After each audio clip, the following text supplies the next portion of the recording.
Assalamualaikum warahmatullahi wabarakatuh.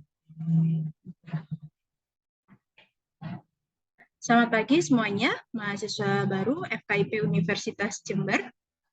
Masih pagi tentu saja harus terus semangat ya, dan tetap semangat mengawali hari. Meskipun ini di hari Ahad ya.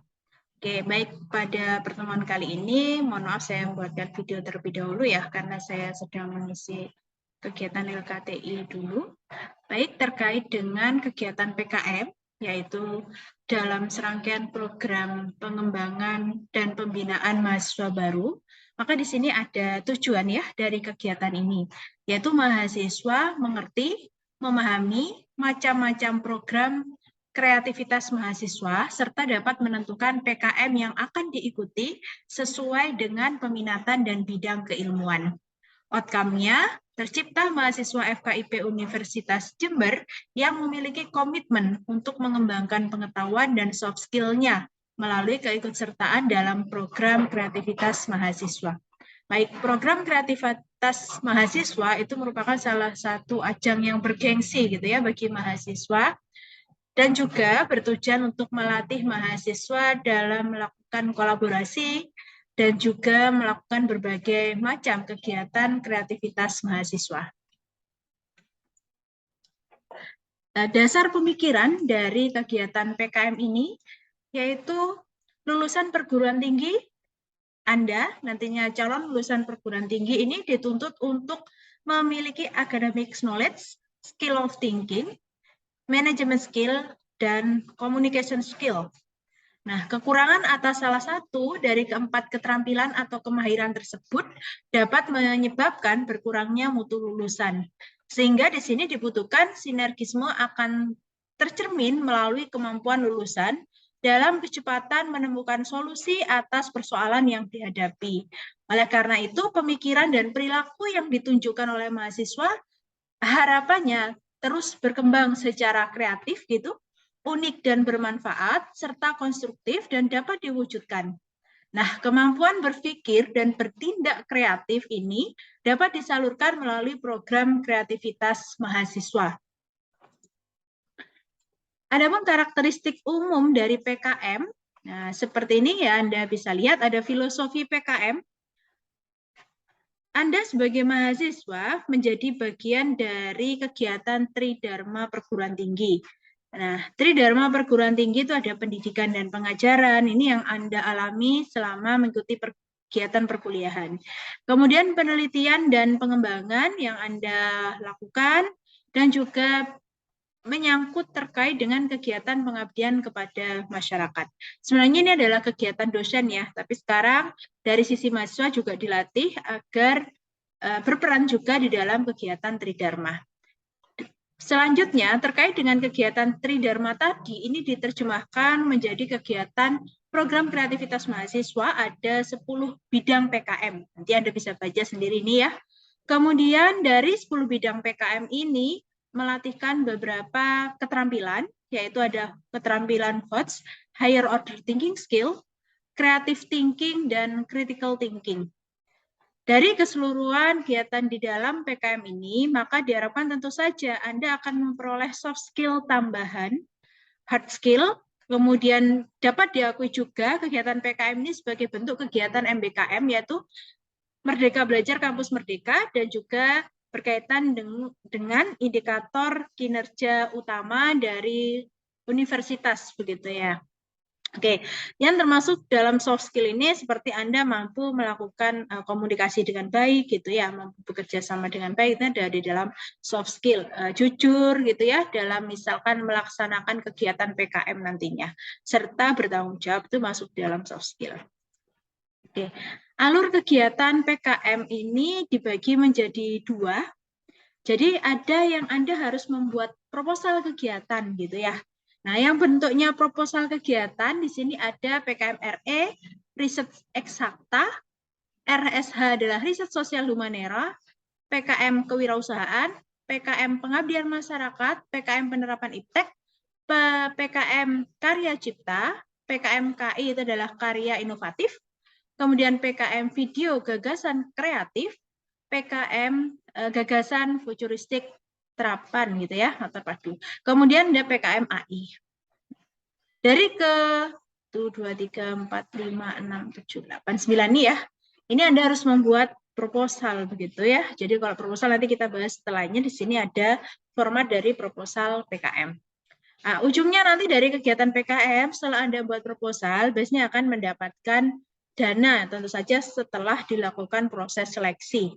Nah, ketika Anda mendapatkan dana, itu digunakan untuk melaksanakan kegiatan yang telah Anda tuangkan di dalam proposal itu tadi. Ya, kegiatannya tadi selanjutnya setelah 3 bulan pelaksanaan, maka kemudian Anda akan di monef gitu ya, akan dinilai sejauh mana kegiatan yang Anda tuangkan dalam proposal tadi dapat terlaksana gitu ya. Nah, kemudian dalam PKP 2, istilahnya PKP 2 ya, monef tadi itu. Kemudian nanti kalau Anda lolos lagi bisa masuk ke tahapan PIMNAS ya. Oke, PIMNAS ini berarti Pekan Inovasi Mahasiswa Nasional, dan juga luaran yang bisa Anda hasilkan yaitu berupa proceeding dalam jurnal tertentu gitu, atau artikel dalam proceeding atau artikel dalam jurnal. Beda ya. Kalau artikel dalam proceeding itu artikelnya biasanya Anda seminarkan begitu, nanti dibukukan dalam bentuk proceeding. Kemudian kalau artikel dalam jurnal biasanya itu Anda submit gitu ya menggunakan sistem OJS di dalam jurnal yang Anda tuju. Oke, berikutnya Anda sangat beruntung sekali. Sekarang PKM itu bisa dikonversi menjadi kegiatan MBKM gitu ya. Jadi di sini tergantung Anda pada lolos pada tahap mana gitu ya. Kalau hanya pada lolos tahap 1, maksimal ini bisa dikonversi 2 SKS. Kalau didanai bisa maksimal sampai 5 SKS konversinya. Kalau Anda masuk PIMNAS ini 2 sampai 3 SKS, sehingga nanti total kumulatifnya yang bisa dikonversi itu adalah 6 sampai 10 SKS. Nah, ini bisa Anda cermati atau nanti bisa didiskusikan dengan dosen pendamping Anda begitu ya. Oke. Yang pertama tadi adalah PKM Riset Eksakta atau disingkat dengan PKM RE. Apa makna dan tujuan riset di situ? Yaitu mengungkapkan fakta atau fenomena baru melalui pendekatan ilmiah. Makna khususnya adalah inovatif di sini. Inovatif dalam menemukan suatu kebaruan atas suatu fenomena atau membuktikan suatu hipotesis, baik pada satu disiplin ilmu maupun multidisiplin. Nah, sehingga nantinya diharapkan mampu memberikan sumbangsih ilmu pengetahuan bagi kemajuan ilmu pengetahuan dan teknologi yang dapat dimanfaatkan oleh masyarakat. Ini tujuannya bisa Anda baca di sini untuk tentu saja menumbuhkan minat dan kemampuan riset, pemahaman tentang metode, serta menghasilkan riset yang berkualitas. Nah, ini cakupan dari PKM RE. Nah, kebetulan misalkan di sini Anda adalah mahasiswa FKIP begitu ya. Sekilas kalau kita lihat sepertinya nggak ada yang nyangkut nih Bu, kan gitu ya. Tapi belum tentu.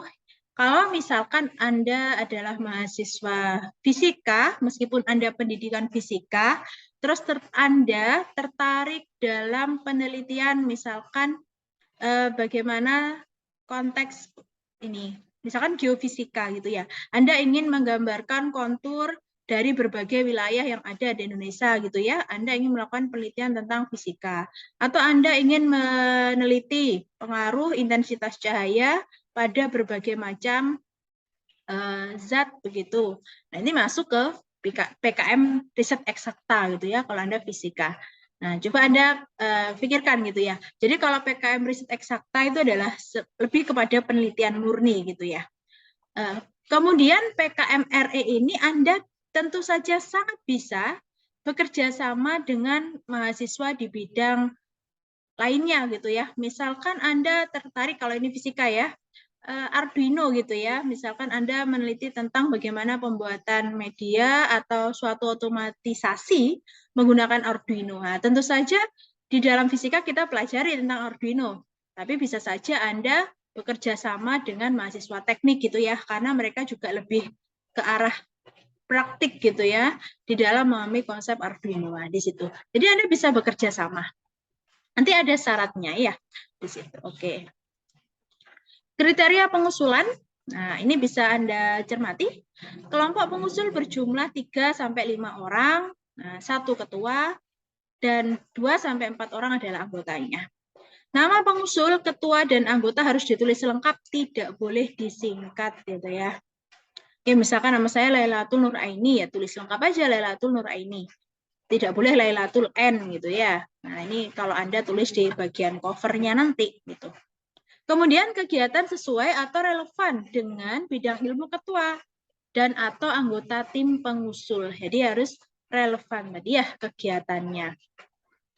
Mahasiswa pengusul dapat berasal dari prodi yang sama atau dari prodi yang berbeda. Tapi ingat di sini Anda masih dalam satu perguruan tinggi. Nah, seperti yang saya contohkan tadi, kalau Anda tertarik dengan otomatisasi, misalkan Arduino, artificial intelligence gitu ya. Kemudian butuh rekan dari Fasilkom, rekan dari Fakultas Teknik itu bisa Anda bekerja sama ya, karena masih dalam satu Universitas Jember begitu. Syarat pengusul berikutnya minimal 2 angkatan yang berbeda. Nah, kalau sekarang Anda adalah angkatan 2022, nanti dalam pengusulannya Anda perlu mengajak kakak tingkat Anda ya. Ini menjadi syarat gitu ya. Sebenarnya di sini boleh saja, tetapi akan memberikan peluang yang lebih besar ketika Anda dalam satu tim itu berbeda angkatan. Dan besarnya dana di sini adalah 5 juta sampai 7 juta. Nah, ini Anda harus maksimalkan di 7 juta rupiah. Jadi saat menyusun anggaran dana, itu Anda maksimalkan di 7 juta rupiah. Artinya itu Dikti bisa melihat, oh kegiatannya mahasiswa ini benar-benar melakukan penelitian, begitu ya. Tidak penelitian Anda hanya butuh 5 juta ambil minimal, tidak. Tapi Anda maksimalkan di situ ya akan kebutuhan dananya gitu ya. Misalkan Anda sampelnya hanya 2 gitu yang rancangan Anda, tapi habisnya hanya 5 juta. Nah, itu bisa Anda tambahkan gitu ya, misalkan sampelnya sampai 5 dan sebagainya. Nah, tentu saja anggaran dana yang Anda susun sesuai dengan tahapan kegiatan yang ada di bab 3 gitu ya. Oke, baik, sumber dana nanti bisa Anda lihat di sini akan mendapatkan dana maksimal 7 juta dan juga Anda mendapatkan 1.750.000 itu dari perguruan tinggi gitu ya. Jadi 7 juta itu kewajibannya Dikti, tapi belum tentu Anda akan dapat 7 juta ya, tergantung nanti hasil penilaian dari reviewer. Bisa saja Anda hanya mendapatkan dana 6,5 juta, 6.700.000 seperti itu ya. Kemudian bisa mendapatkan dana juga dari universitas sebagai dana bantuan istilahnya ya. Itu sekitar 1.750.000 begitu. Nah, oke. Nah, ini untuk kegiatannya pembuatan proposal, pekerjaan eksperimen, penyusunan laporan dan penyusunan artikel ilmiah. Nah, Anda bisa membaca sendiri di sini ya. Tentu saja kalau Anda masih mahasiswa 2022 terus ingin melaksanakan PKM riset eksakta, tentu saja membutuhkan dampingan dari dosen ya, karena Anda sendiri juga belum menempuh mata kuliah metode penelitian. Tapi sebelum itu Anda bisa baca-baca ya, Anda bisa searching tentang metode-metode penelitian yang murni gitu ya. Jadi kalau riset eksakta ini adalah penelitian murni di dalamnya. Oke. Oke, ini tadi ya PKM riset eksakta. PKM riset eksakta itu luarannya, target luarannya adalah artikel ilmiah di sini ya. Artikel ilmiah, kemudian adalah laporan kemajuan dan juga laporan akhir. Nah, oke ya, itu artikel ilmiah. Baik, berikutnya program kreativitas mahasiswa riset sosial humaniora. Makna dan tujuan riset di sini sama tadi ya, untuk mengungkapkan fakta atau fenomena melalui pendekatan ilmiah. Anda bisa menggunakan pendekatan monodisiplin ataupun multidisiplin gitu ya. Kalau Anda kerjasama dengan fakultas lain berarti bisa masuknya dalam kategori multidisiplin begitu ya. Karakteristik jenis riset sosial humaniora berdasarkan bidang kajiannya. Nah, ini ya Anda bisa lihat riset sosial. Jadi kan tadi riset sosial humaniora. Riset sosial karakteristiknya objek riset menitikberatkan pada fenomena sosial, interaksi dalam kehidupan bermasyarakat. Contohnya di sini adalah misalkan dalam bidang ekonomi, psikologi, sosial, pendidikan, manajemen, politik, dan sebagainya di situ. Kemudian kalau riset humaniora, objek riset berfokus pada aspek dasar perilaku dalam kehidupan masyarakat. Contohnya ilmu budaya, seni, filsafat, adat istiadat, sejarah, kepercayaan, hukum, dan nilai-nilai. Oke, sebagai contoh misalkan yang terbaru, yang bimbingan saya mendapatkan pendanaan itu, alhamdulillah lolos di riset sosial humaniora ya. Jadi masuk di dalam riset sosial pada kategori pendidikan gitu ya. Jadi di situ mengembangkan inovasi modul digital berbasis eksplorasi konsep fisika bermuatan kearifan lokal jajanan tradisional gitu ya. Jadi tentu saja di situ ada fenomena sosial interaksi dalam kehidupan masyarakat. Masyarakatnya yang mana ya tadi itu tadi pedagang jajanan tradisional dengan siswa kan kalau kita lihat banyak ya pedagang jajanan itu yang biasanya jualan di sekitar sekolah gitu atau di alun-alun Jember ya.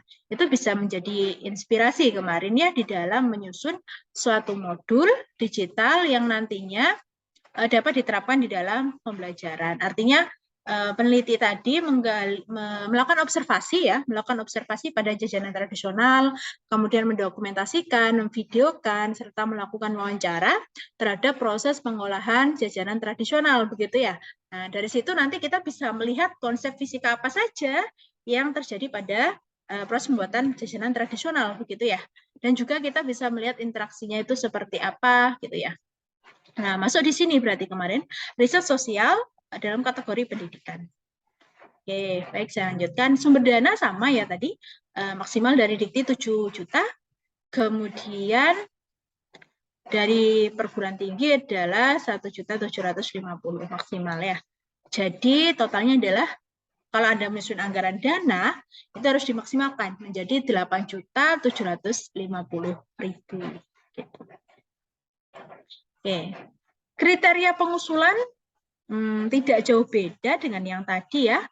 Jadi di sini 3-5 orang, kemudian ada ketua dan anggota, kemudian juga boleh yang ini prodi yang sama atau dari prodi yang berbeda, tetapi ingat masih dalam satu perguruan tinggi yaitu Universitas Jember.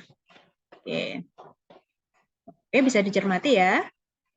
Nah, keanggotaan setiap kelompok disarankan memang berasal dari 2 angkatan yang berbeda, karena memang tujuannya itu agar terjadi pembinaan dan kesinambungan pengusulan program tahun berikutnya. Itu tujuannya di sini. Kenapa kok harus berbeda angkatan seperti itu? Biar ada kaderisasi ya istilahnya. Oke. Itu tadi ya, ada 2, PKM Riset Eksakta dan PKM Riset Sosial Humaniora. Maaf. Berikutnya adalah program kreativitas mahasiswa bidang penerapan IPTEK.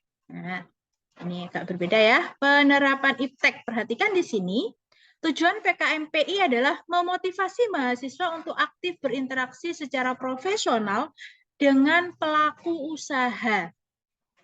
Mengidentifikasi persoalan atau kebutuhan mitra program, serta menggunakan pengetahuan dan keterampilan yang diperoleh di bangku kuliah untuk menemukan solusi bagi permasalahan mitra berdasarkan IPTEK yang siap diterapkan dan dikuasai dengan baik oleh mahasiswa. Nah, ingat ini ya, PKM penerapan IPTEK. Nah, harus punya mitra. Kalau Anda catat, jadi di situ Anda punya mitra. Dan mitranya di sini adalah mitra yang profit gitu ya.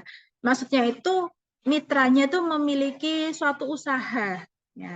Dan Anda menerapkan suatu teknologi yang nantinya bisa mengatasi permasalahan atau persoalan yang dihadapi oleh mitranya tadi.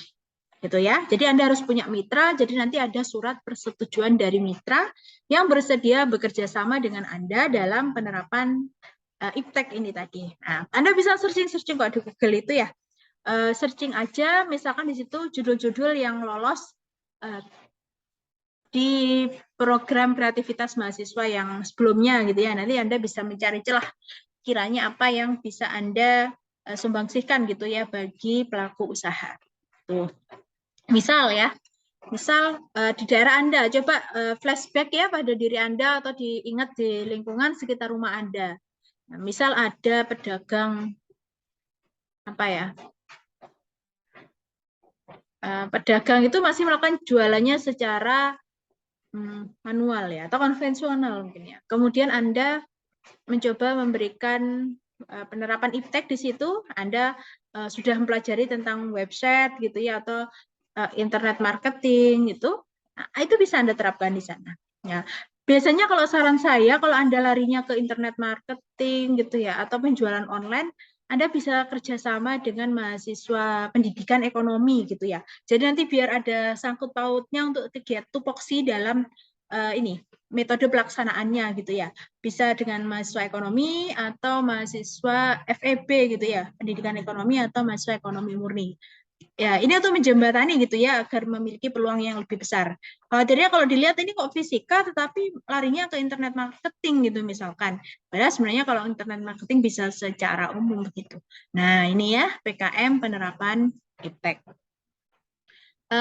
Ada juga yang tahun ini di FKIP lolos tuh prodi biologi ya. Membuat apa ya kalau tidak salah itu alat penanggulangan apa ya? Poin mahasiswa itu membuat alat penanggulangan dari misal nih ya, ada pelaku usaha adalah petani gitu ya. Nah, petani itu sering gagal panen cabai gitu.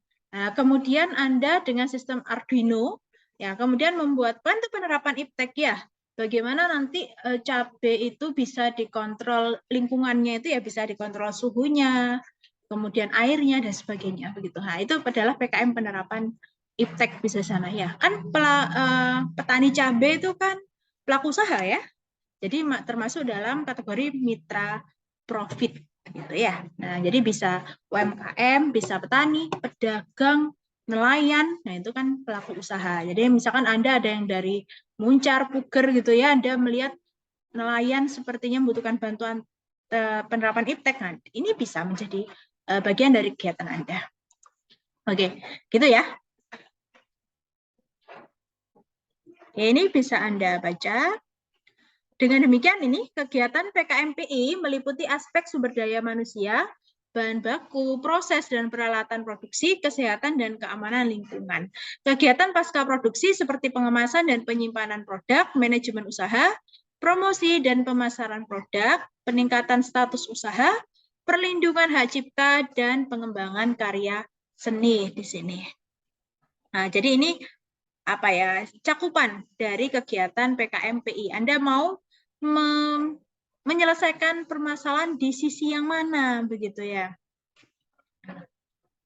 Oke, misal tadi ada masalah di ini, promosi dan pemasaran produk yang tadi saya contohkan. Nah, berarti ini yang ingin Anda atasi begitu ya dengan melakukan internet marketing tadi. Nah, di sini berarti silakan dipilih, ini tidak harus semuanya begitu ya. Oke, jadi nanti ditekankan bahwasanya masalah yang Anda kaji berawal dari misalkan lemahnya pemasaran produk UKM gitu ya atau UMKM dan sebagainya. Kriteria pengusulan sama, nanti bisa Anda baca ya. Oke, baik saya lanjut, sumber dana juga sama. Oke, itu ya. Jadi poin dari PKMPI Anda harus punya mitra dan ini adalah aspek ya cakupan dari kegiatan PKMPI. Ingat mitranya adalah mitra yang profit ya istilahnya, bahwasanya di situ mitranya memiliki usaha.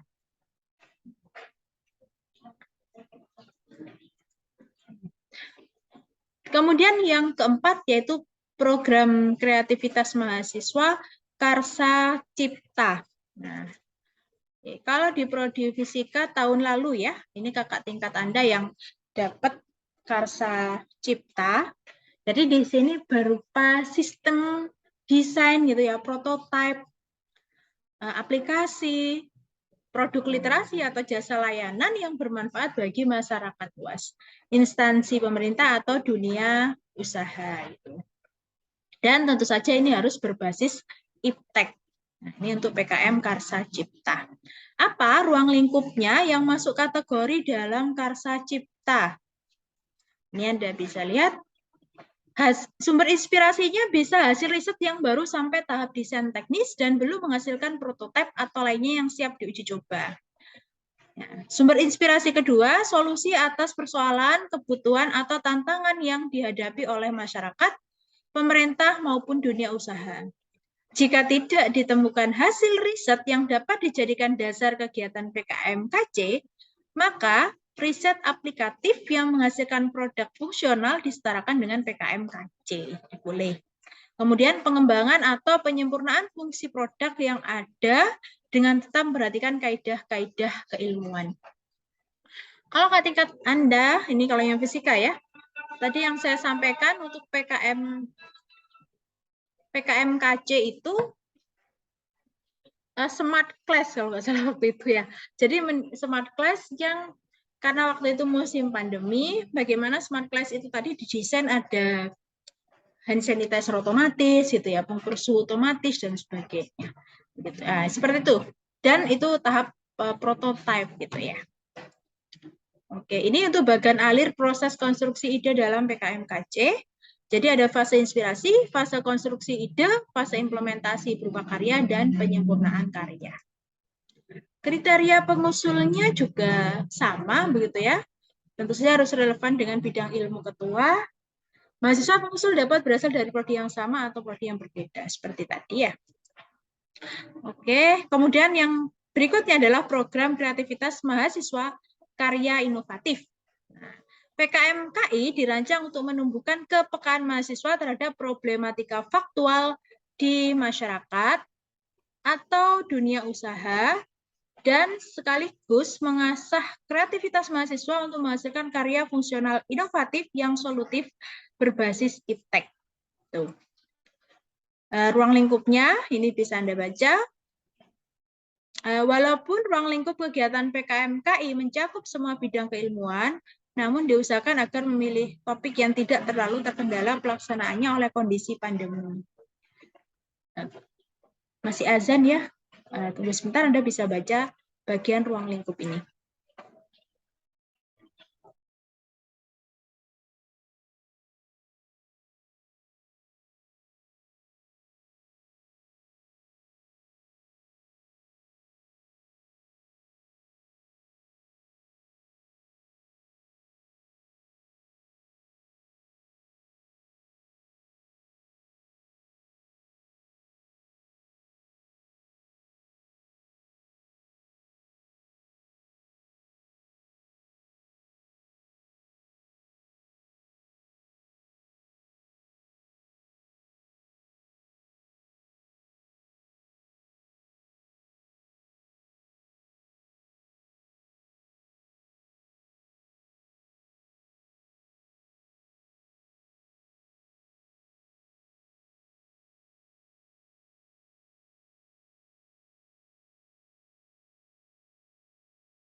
Oke, baik, saya lanjutkan ya. Terkait dengan PKMKI, ini berbeda dengan PKMKC ya. Kalau PKMKC itu masih boleh bentuknya prototipe gitu ya. Tetapi kalau untuk luaran PKMKI itu merupakan produk fungsional skala penuh yang harus bisa dioperasionalkan. Jadi luaran PKMKI tidak diperkenankan dalam bentuk prototipe, apalagi hanya dalam bentuk desain teknis saja. Gitu ya. Itu bedanya dengan PKMKC tadi. Contohnya, nah ini untuk bagian alirnya dulu, penemuan ide produk inovatif, kemudian karakterisasi produk, proses manufaktur, desain produksi, dan sudah pada tahap pengujian, sehingga nanti masuk dalam kategori produk inovatif yang fungsional. Ini untuk kriteria pengusulan, sama ya, begitu juga untuk sumber dananya, begitu. Oke, baik itu tadi untuk berbagai jenis PKM. Coba kita lihat kembali. Ada PKM riset eksakta, ya, kemudian PKM riset sosial humaniora, kemudian ada PKM penerapan iptek, ya, kata kuncinya nanti harus punya mitra yang profit ya mitranya. Kemudian ada PKM karsa cipta. Dan yang kelima ada PKM karya inovatif di situ. Oke. Nah, ini ada video live streaming ya kegiatan PKP 2. Anda bisa bersama pendamping, tolong nanti diputarkan ini ya. Jadi nanti Anda sambil menunggu bisa melihat video-video di sini. Nah, ini berisi tentang presentasi PKM gitu ya. Oke, saat presentasi di sini itu Anda adalah satu kesatuan gitu ya. Jadi bukan seperti presentasi di kelas gitu ya, misalkan Mbak A dan Mbak B sama Mbak C gitu ya, A, B, C gitu ya. Yang A bilang, baik saya sebagai moderator, maka pemateri pertama adalah B, pemateri kedua adalah C, tidak begitu. Jadi sudah langsung saja perkenalkan saya A sebagai ketua, B sebagai anggota 1, C sebagai anggota 2. Udah langsung saja yang A misalkan menjelaskan tentang latar belakang masalah. Ketika selesai menjelaskan latar belakang masalah, langsung di yang B langsung berbicara saja begitu ya. Nah, misalkan menjelaskan metode penelitiannya. Metode penelitian dalam penelitian ini atau kegiatan program kreativitas mahasiswa ini yaitu misalkan begitu ya. Jadi Anda adalah satu kesatuan tim gitu ya. Cara presentasinya berbeda dengan saat Anda presentasi di kelas biasanya begitu ya.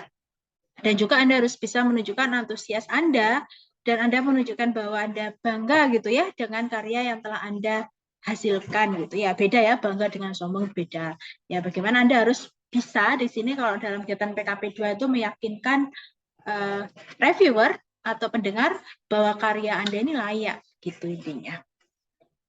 Oke, baik, saya coba untuk stop share dulu.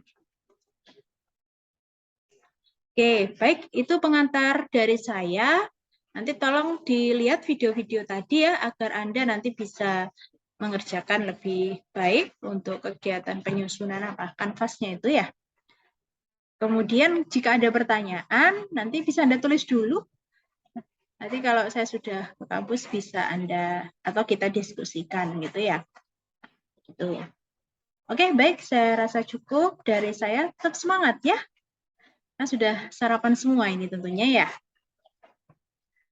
Oke, baik. Demikian yang dapat saya sampaikan. Semoga bermanfaat.